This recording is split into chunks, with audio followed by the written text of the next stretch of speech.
आप सभी का इस चैनल में स्वागत है। एक विषय है जिसके बारे में मैं आपसे बातचीत करना चाहता हूं और वो विषय पैसे से लेकर है। पैसा जो हम सब की ज़िंदगी में बहुत ही ज़्यादा ज़रूरी है। पैसा जिसके बगैर आप और मैं नहीं रह पाते। पैसा जो जीवन के हर एक पहलू में आपको और मुझे चाहिए। तो अगर विश्वास और वित्त, फेथ एंड फाइनेंस के बारे में बातचीत करी जाए तो आप और मैं किस स्टेज पर, किस लेवल पर हैं और किन परिस्थितियों में हैं। जब आप और मैं प्रभु यीशु पर विश्वास करते हैं तो आप और मैं परमेश्वर के राज्य में आ जाते हैं। हम परमेश्वर के राज्य के नागरिक बन जाते हैं, परमेश्वर की संतान बन जाते हैं और परमेश्वर के राज्य में परमेश्वर की सेवा करने लगते हैं। प्रभु यीशु ने अपने वचन में कहा है कि कोई भी मनुष्य दो स्वामियों की सेवा नहीं कर सकता। एक से प्रेम रखेगा, दूसरे से बैर रखेगा। इसी प्रकार से कोई भी मनुष्य परमेश्वर और पैसे की सेवा नहीं कर सकता। अब ध्यान देने वाली बात यह है कि परमेश्वर ने यहां पर पैसा बोला है। परमेश्वर ने यह नहीं कहा शैतान की सेवा या परमेश्वर की सेवा। तो परमेश्वर का प्रतिद्वंदी एक विश्वासी के जीवन में शैतान नहीं, परमेश्वर का प्रतिद्वंदी पैसा है। क्योंकि लोगों को लगता है कि वो शैतान की बात नहीं मान रहे, इसलिए वो परमेश्वर के सेवक हैं या फिर परमेश्वर उनका स्वामी है। परमेश्वर हम सब का पिता है, परंतु हम सब का स्वामी नहीं है। स्वामी का अर्थ होता है मालिक, अधिकारी, ऐसा व्यक्ति जिसका प्रभुत्व आपके ऊपर है, प्रभु जिसका राज आपके ऊपर चलता है। अब पिता आप और मैं अपनी मर्जी से नहीं चुन सकते, स्वामी आप और मैं अपनी मर्जी से चुनते हैं। पिता परमेश्वर हम सब के पिता है, चाहे वो धर्मी है, अधर्मी है, विश्वासी है, गैर विश्वासी है। परमेश्वर सबका पिता है, परंतु परमेश्वर सबका स्वामी नहीं है। और आपको मुझे यही सोच के चलना है, क्या परमेश्वर मेरा स्वामी है? क्या परमेश्वर मेरे ऊपर प्रभुता करता है? जब आप और मैं गैर विश्वासी थे तब प्रभु यीशु का सबसे बड़ा कंपटीशन शैतान था, ताकि वो हमें अंधकार से निकाल करके ज्योति में ला सके, ताकि वो शैतान की संतान से हटा करके हमें परमेश्वर की संतान बना सके। लेकिन जब हम विश्वास में आ जाते हैं तो प्रभु यीशु का कंपटीशन शैतान नहीं रहता, प्रभु यीशु का कंपटीशन पैसा बन जाता है। क्योंकि परमेश्वर के स्थान पर प्रभु यीशु आ चुका है, पर प्रभु के स्थान पर प्रभु यीशु अभी तक नहीं आया है। विश्वासियों के जीवन में परमेश्वर के स्थान पर प्रभु यीशु बैठे हैं। पर प्रश्न उठता है, क्या प्रभु के स्थान पर भी यीशु मसीह बैठे हैं या नहीं? प्रश्न उठता है, क्या स्वामी के कुर्सी पर प्रभु यीशु हैं या नहीं, या पैसा बैठा हुआ है? प्रभु यीशु का हम विश्वासी सिर्फ परमेश्वर मानते हैं, प्रभु नहीं, स्वामी नहीं। और यह बहुत बड़ी विडंबना है, बहुत बड़ा प्रश्न है आपके और मेरे लिए।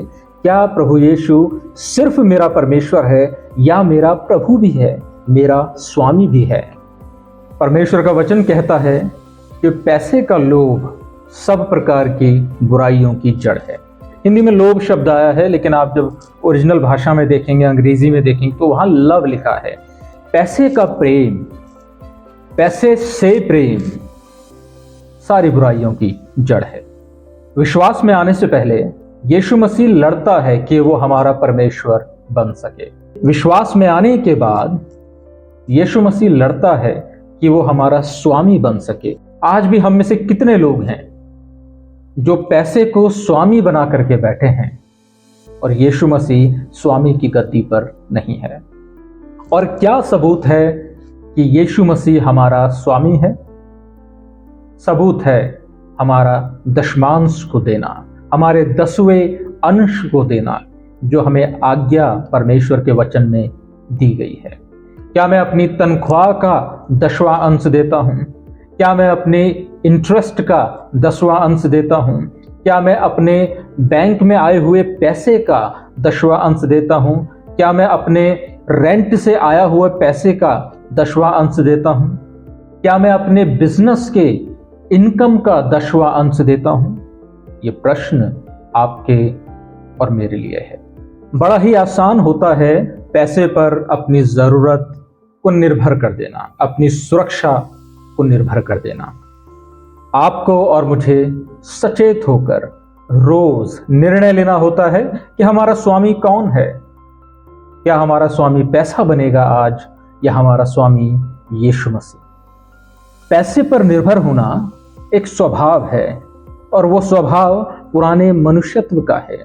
वो स्वभाव उस पुराने मनुष्य का है जिसको हम मार चुके हैं।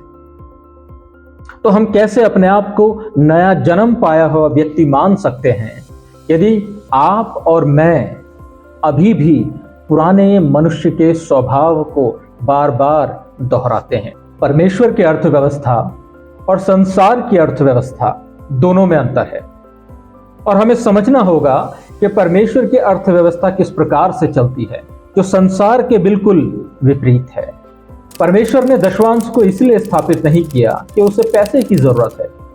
परमेश्वर ने दशवांश को इसलिए स्थापित किया कि आप और मेरे विश्वास को देख सके, ताकि आप और मैं उस पर निर्भर हो सकें। जो 10% जा चुका है, वो 10% की जरूरतें कौन पूरी करेगा? और उसे देना हमें यकीन दिलवाता है कि परमेश्वर हमारा स्वामी है और हमारी जरूरतें पूरी करने वाला परमेश्वर है। दशमांश का आधार विश्वास है। यह विश्वास कि मेरा परमेश्वर यहोवा यीरे है, मेरा परमेश्वर मेरी सारी आवश्यकताओं को पूरी कर सकता है। फिलिपियों की पत्री में लिखा है कि मेरा परमेश्वर उस धन के अनुसार जो मसीह यीशु में है तुम्हारी सारी आवश्यकताएं पूरी कर सकता है। तो आपको और मुझे अपने उस परमेश्वर पर विश्वास रखने की आवश्यकता है। परमेश्वर ने कोई एक धनराशि नहीं रखी कि इतना रुपया तुम किसी को दोगे।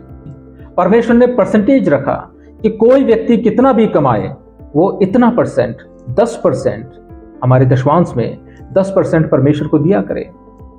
अब ये इसलिए रखा ताकि वो हमारे स्वभाव को देख सके, हम किस एटीट्यूड से परमेश्वर को देते हैं। 10,000 का 1,000 रुपए देना आसान होता है, क्या 1 लाख का 10,000 रुपए आप दे पाएंगे? जब आप और मैं परमेश्वर को देते हैं तो हम इसलिए नहीं देते कोई नियम या कानून है। हम अपने रिश्ते को बुनियाद बना करके, अपने विश्वास को बुनियाद बना करके परमेश्वर को देते हैं। जो लोग नियम और कानून को पूरा करने के लिए देते हैं 10%, उनके लिए वो बहुत ज्यादा लगता है, और जो लोग रिश्ते को और विश्वास को देख करके उस 10% को देते हैं उनके लिए वो भी कम लगता है। जब आप और मैं किसी को कुछ देते हैं, खासकर परमेश्वर के दासों को जो उसके राज्य में उसकी सेवा कर रहे हैं, तो आपको और मुझे लोगों को दिखाने के लिए नहीं देना। आपको मुझे इसलिए नहीं देना है कि हमारी वाहवाही हो, हमारा देना गुप्त में रहे, हमारा देना चुपचाप रहे। ये जो आप और मैं दशवांश देते हैं, इसकी शुरुआत नए नियम में नहीं हुई, इसकी शुरुआत पुराने नियम में नहीं हुई, परंतु इसकी शुरुआत पुराने नियम से पहले शुरू की गई, जो कि अब्राहम, जो विश्वास में आपके और मेरे पिता हैं, उनके द्वारा शुरू हुई। अब्राहम ने दशवां अंश दिया, उनके बच्चों ने दशवां अंश दिया। याकूब के बारे में लिखा है दशवां अंश दिया उसने। दशवां अंश विश्वास को दर्शाता है। विश्वास जो आपका मेरा परमेश्वर के ऊपर है कि मेरी सारी जरूरत परमेश्वर ही पूरी करेगा। अब विश्वास में जो हमारा पिता है अब्राहम, और उसी की तरह आपको और मुझे करना है जो प्रभु यीशु बताते भी हैं। जब आप और मैं उस 10% को देते हैं, उस 10% को देते समय जो अभाव पैदा होता है उस 10% का, वो आपको और मुझे परमेश्वर की अर्थव्यवस्था के बारे में बताता है। वो आपको और मुझे विश्वास करने पे मजबूर करता है कि परमेश्वर हमारी पूर्ति करेगा, परमेश्वर हमारी सारी जरूरतों को पूरा करेगा। जब जब आप और मैं परमेश्वर को वो 10% नहीं देते, तो परमेश्वर उसे चोरी बोलता है, परमेश्वर उसे लूटपाट बोलता है। अब आपको और मुझे खुद से पूछना है, कितने ऐसे डाकू हैं जो चर्च के अंदर बैठे हुए हैं, कितने ऐसे चोर हैं जो मसीही होने का ढोंग करते हैं, कितने ऐसे लोग हैं जिनका स्वामी यीशु मसीह नहीं है, पैसा है। आइए एक वचन को पढ़ते हैं, और वो वचन है मलाकी 3:7 से लेकर 12 तक।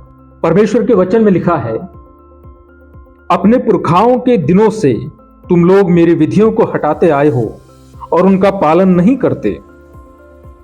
तुम मेरी ओर फिरो, तब मैं तुम्हारी ओर फिरूंगा, सेनाओं के यहोवा का यही वचन है। परंतु तुम पूछते हो, हम किस बात में फिरें? क्या मनुष्य परमेश्वर को धोखा दे सकता है? पर देखो, तुम मुझको धोखा देते हो और तो भी पूछते हो, हम किस बात में तुझे लूटते हैं? परमेश्वर जवाब देता है, दशमांश और उठाने की भेंट में तुम पर भारी शाप पड़ा है, क्योंकि तुम मुझे लूटते हो। वरन सारी जाति ऐसा करती है। सारे दशमांश मेरे भंडार में ले आओ, कि मेरे भवन में भोजन वस्तु की कमी ना रहे।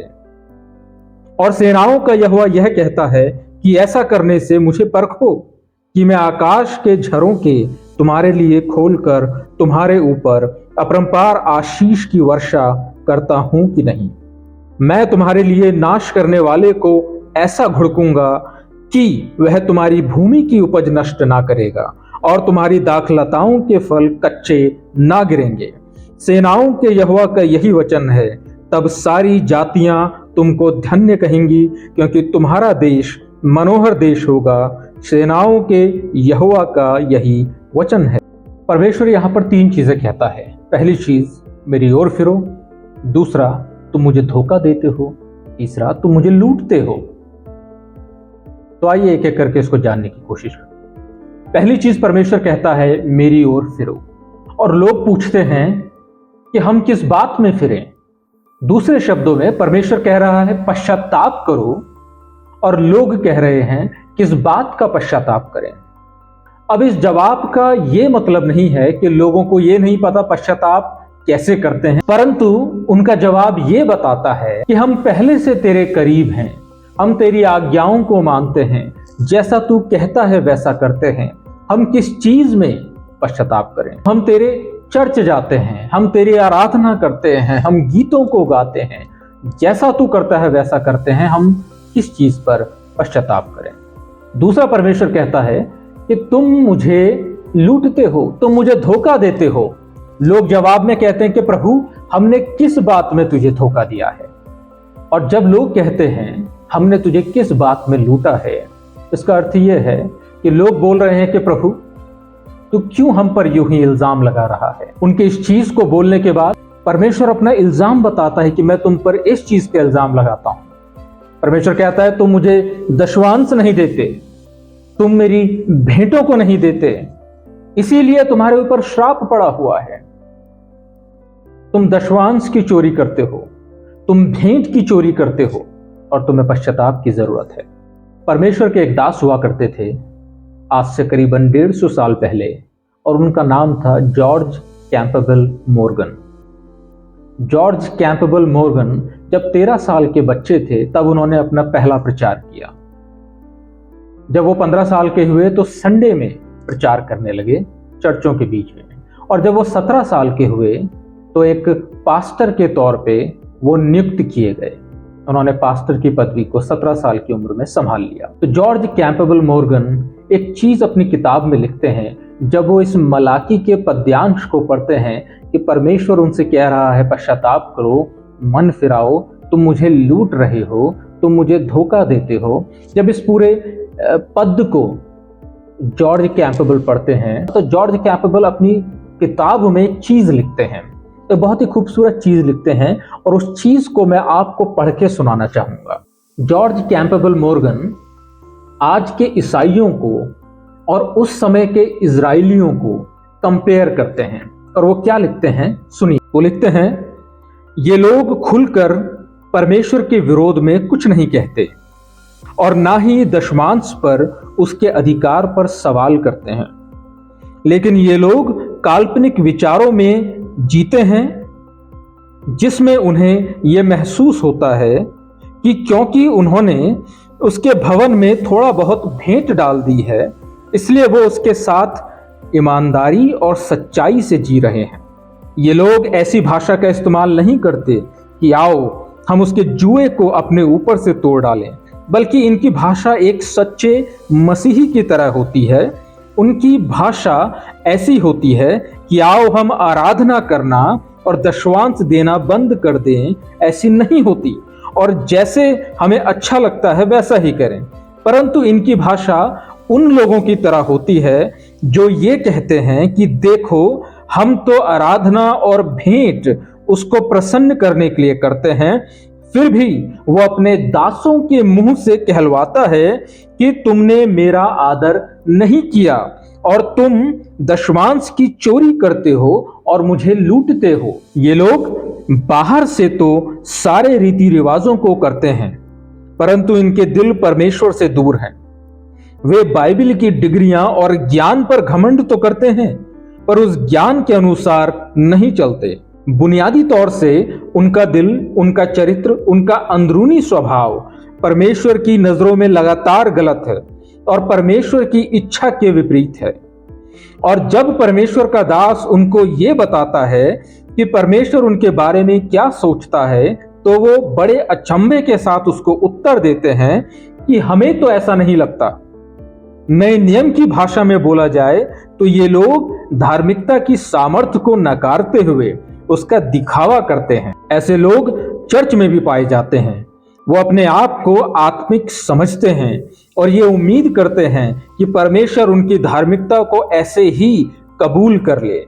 लेकिन जब भी उनके जीवन में परेशानी आती है, अगर नौकरी चली जाए, घर में लड़ाई हो जाए, पैसे के कर्जे में पड़ जाएं, कोई अपने बीमार हो जाए या मर जाए या खुद बीमार पड़ जाएं, तो ये लोग तुरंत परमेश्वर पर दोष लगाते हैं और उसे जिम्मेदार ठहराते हैं। ये बात आज से 150 साल पहले परमेश्वर के दास जॉर्ज कैंपबेल मोर्गन ने लिखी थी। मैं आपके सामने एक वचन पढ़ना चाहूंगा, 2 तीमुथियुस 3 अध्याय 1 से 5। यह स्मरण रख कि अंतिम दिनों में कठिन समय आएंगे, क्योंकि मनुष्य स्वार्थी, लोभी, डींगमार, अभिमानी, निंदक, माता पिता की आज्ञा टालने वाला, कृतज्ञहीन, अपवित्र, दया रहित, क्षमा रहित, दोष लगाने वाला, असंयमी, कठोर, भले के बैरी, विश्वासघाती, ढीठ, घमंडी और परमेश्वर के नहीं वरन सुख विलास ही के चाहने वाले होंगे। अब ध्यान से सुनिएगा, लिखा है वे भक्ति का भेष तो धरेंगे पर उसकी शक्ति को ना मानेंगे, ऐसों से परे रहना। अर्थात ये लोग भक्त बनने का ढोंग करते हैं, परंतु भक्ति में जो शक्ति पाई जाती है उससे ये कोसों दूर हैं। और लिखा है ऐसे ढोंगियों से जो भक्त बनने की कोशिश करते हैं, ढोंग करते हैं, दूर रहना। आपको पता है कई बार आप और मैं अपवित्र भेंट परमेश्वर के आगे चढ़ाते हैं। अपवित्र भेंट क्या मतलब? बहुत बार आपने सुना होगा पवित्रता क्या होती है। क्या आपको पता है अपवित्रता क्या होती है या अपवित्र भेंट क्या होती है? जॉर्ज कैंपबेल मोर्गन कहते हैं कि अधिकतर लोगों को यह लगता है कि परमेश्वर द्वारा दी गई चीजों का गलत इस्तेमाल करना अपवित्रता है। परमेश्वर द्वारा दी गई चीजों का गलत इस्तेमाल करना, यानी कि यदि परमेश्वर ने आपको पैसा दिया है उसका गलत इस्तेमाल करना अपवित्रता है। परमेश्वर ने आपके बच्चे दिए हैं, उनका सही से बच्चों का इस्तेमाल ना करना अपवित्रता है। परमेश्वर ने आपको भिन्न भिन्न प्रकार की चीजें दी हैं, समय दिया है परमेश्वर ने आपको, जीवन दिया है परमेश्वर ने आपको, यदि उनका आप सही इस्तेमाल नहीं करेंगे तो आप अपवित्र जीवन जी रहे हैं। लेकिन जॉर्ज कैंपबेल मोर्गन कहते हैं ये अपवित्रता की अधूरी परिभाषा है। अपवित्रता सिर्फ परमेश्वर द्वारा दी गई चीजों का गलत इस्तेमाल करना नहीं है, बल्कि अपवित्रता वो हर चीज है जो बच जाने के बाद परमेश्वर को दी जाती है। कोई भी ऐसी चीज जब बच जाती है और आप परमेश्वर को देते हैं, अपवित्र कहलाती है। पैसा बच गया, आखिरी में आपने परमेश्वर को दिया, वो भेंट अपवित्र है। समय बच गया, शाम को आपने परमेश्वर को समय दिया, बचा कुचा थक हार के अपने दिन भर का सारा काम करके आए, शाम को आपने दिया, वो अपवित्र भेंट है। परमेश्वर पहला फल मांगता है, भोर की आराधना और प्रार्थना को मांगता है। परमेश्वर पहला बच्चा मांगता है, पहलोठा मांगता है आपका। ये नहीं कि 4 बेटे हैं, एक बड़ा इंजीनियर बन गया, दूसरा डॉक्टर बन गया, तीसरा आपका आर्किटेक्ट बन गया, एक बचा हुआ है जो किसी काम का नहीं है, नालायक है। क्या करें? परमेश्वर को दे देते हैं। बची हुई चीज परमेश्वर को अपवित्र भेंट है। आपका समय, आपका परिवार, आपका प्रेम, आपका पैसा, आपका आदर, कोई भी चीज जो बचा हुआ परमेश्वर को आप देते हैं, पहले नहीं देते, आखिरी में देते हैं, वो अपवित्र भेंट है। और मलाकी 3:7-12 जो वचन आपने और मैंने अभी अभी देखा, उसमें लिखा है कि परमेश्वर के पहले फल की चोरी श्राप लेकर के आती है, वो पाप है। जब जब हम दशवांश का चोरी करते हैं, जब जब हम दशवांश नहीं देते, वो आपके और मेरे जीवन में श्राप लेकर के आता है। जब आप और मैं परमेश्वर के दशवांश की चोरी करते हैं, तो लिखा है वो नष्ट करने वाली दुष्ट आत्मा हमारे परिवार में, हमारे जीवन में पाई जाती है, जो हमारी मेहनत के फल को नष्ट करती है, जो हमारी भूमि की उपज को नष्ट करती है, जो हमारे परिश्रम को फलने नहीं देती, साथ ही साथ दाखलता को फलवंत होने नहीं देती।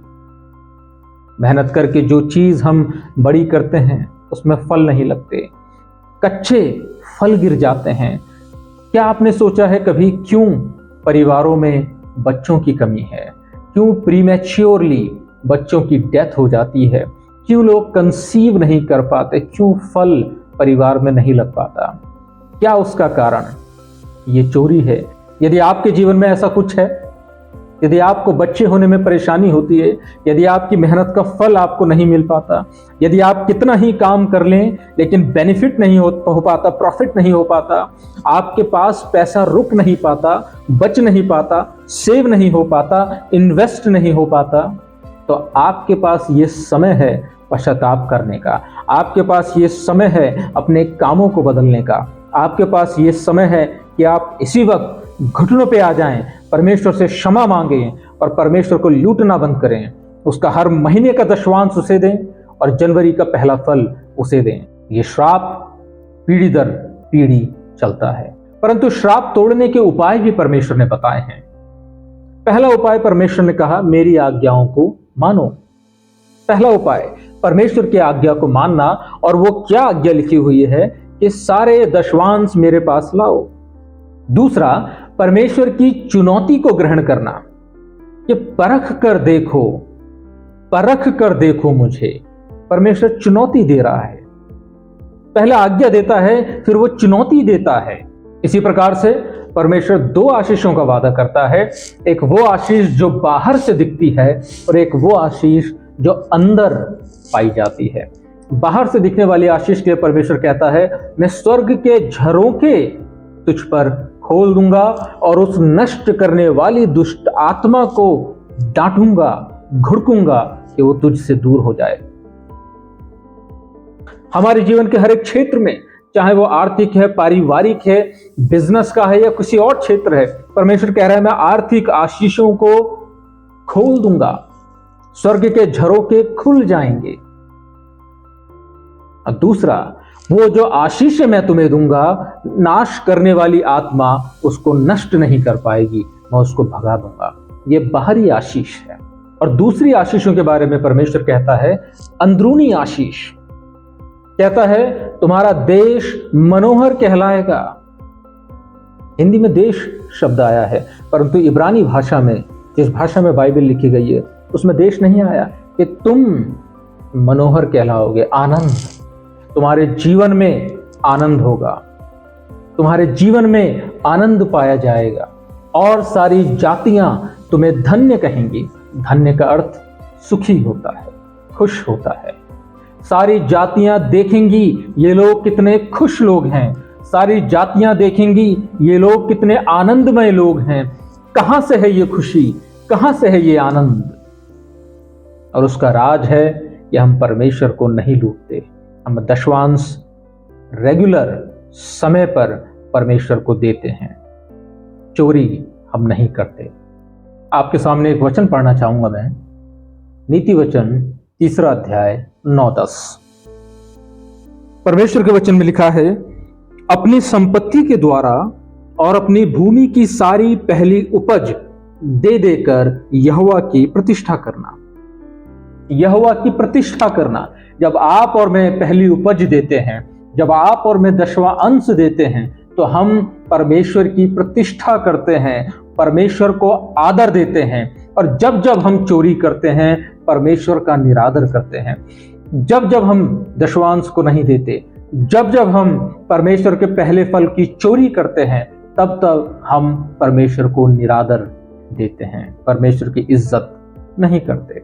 और फिर क्या लिखा है कि यदि हम आदर करेंगे परमेश्वर का, तो वचन में लिखा है 10वें में, इस प्रकार तेरे खत्ते भरे पूरे रहेंगे और तेरे रसकुंडों में नया दाखमधु उमड़ता रहेगा। इस प्रकार जब आप आदर देंगे, तभी इस प्रकार की चीजें होंगी कि आपके खत्ते, आपके अकाउंट भरे और पूरे रहेंगे, आपका बैंक बैलेंस भरा और पूरा रहेगा। परख कर देखो कि यहोवा कैसा भला है। क्या आप परमेश्वर पर विश्वास करना चाहते हैं? अगर हां, तो 10वां देना शुरू करें, परमेश्वर भरोसा करना शुरू करें। और यदि आपके अंदर विश्वास नहीं है, तो इस अविश्वास की जड़ डर है, कायरता है, डरपोकियत है। क्यों हम डरपोक बने हुए हैं? क्यों हम कायर बने हुए हैं? क्यों हम परमेश्वर पर विश्वास नहीं करते? क्या हम विश्वास नहीं करते परमेश्वर हमारी सारी जरूरत पूरी कर सकता है? और अगर कर सकता है, तो क्यों हम 10वां नहीं कर देते? क्यों चोरी करते हैं? प्रकाशित वाक्य 21:8 में लिखा हुआ है नरक जाने वाले लोगों के बारे में, कि किस प्रकार के लोग नरक जाएंगे। मैं आपके सामने पढ़ता हूं, परंतु डरपोकों और अविश्वासियों और घिनौनों और हत्यारों और व्यभिचारियों और टोहनों और मूर्ति पूजकों और सब झूठ बोलने वालों का भाग उस झील में मिलेगा जो आग और गंधक से जलती है। यही दूसरी मृत्यु है। सुना आपने? चोर, व्यभिचारी, मूर्ति पूजक, खूनी, इन लोगों की श्रेणी में कौन आता है? अविश्वासी। इन लोगों की श्रेणी में कौन आता है? डरपोक आदमी, जो परमेश्वर पर भरोसा नहीं रख सकता, जो परमेश्वर पर विश्वास नहीं रख सकता। यदि आप और मैं अपने पैसे को लेकर के परमेश्वर पर विश्वास नहीं कर सकते, यदि आप और मैं अपने पैसे को लेकर के डरे हुए हैं, परमेश्वर पर भरोसा नहीं करते, लिखा है अविश्वासियों का और डरपोक लोगों का, इन सब का जो भाग है वो नरक है। अंत में ये लोग नरक जाएंगे। आइए परमेश्वर पर भरोसा करें, परमेश्वर पर भरोसा करें, परमेश्वर से डरें, परमेश्वर से प्रेम करें और अपने देने का आधार विश्वास को बनाएं। प्रभु हम सबको आशीष दे। जय मसीह की। यदि आप प्रार्थना करवाना चाहते हैं, तो दिए गए नंबर पर संपर्क करें।